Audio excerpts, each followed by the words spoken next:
Well, the balloon is a very strange story. We had two of our franchisees from Albuquerque, New Mexico, that approached the company and said, here's a drawing of a red, white, and blue balloon, and it should be our logo. We looked at them and said, absolutely no way. Balloon has nothing to do with the real estate business. If they wanted, they could have a balloon for charity fundraising events, office openings, and so on, but our logo was a red, white, and blue sign. About a year later, we were having a regional owners meeting. They had brought a handheld little 8mm brownie type movie camera from the Albuquerque Balloon Festival the day before. So they showed the regional owners this balloon being inflated and being flown and all that sort of thing. And they said it should be our logo. And so we took a vote, and the vote was unanimous, no.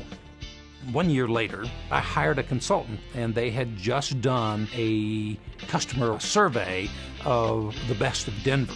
And I had bragged to him that we had finally made it to #1 in the Denver market. And he smiled and he said, well, let me show you something. And he showed us a survey they had just done.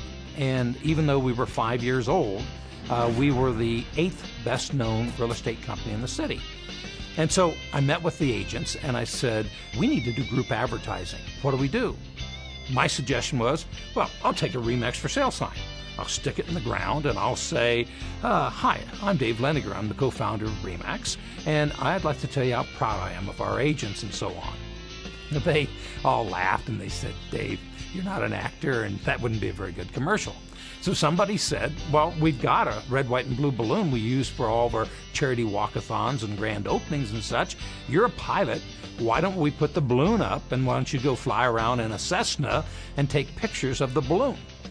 We go out, I rent an airplane, the balloon pilot puts the balloon up, and then we found out how difficult it was to find 30 seconds worth of balloon footage, because we had to fly around the balloon at a fairly close distance, and with about 2 hours flight time, we finally got 30 seconds of balloon photos that showed no background except for blue skies and perfectly in focus. We ran a hard-hitting 8-week campaign, and just about the time the campaign ended, this management consultant came back to me and said, we just did our annual survey again, and I want you to know you are now the #1 best-known real estate company based on an 8-week TV campaign. And I said, fabulous. He said, David, I don't understand why this is not your logo. And I said, what do you mean? And he said, well, 66% of the respondents said you have a red, white, and blue balloon. And he said 36% said your theme is above the crowd. And he said after an 8-week campaign to have that kind of recognition is unheard of. It should be on your business cards, your signs, the front of your offices, and everything. And that's how it happened.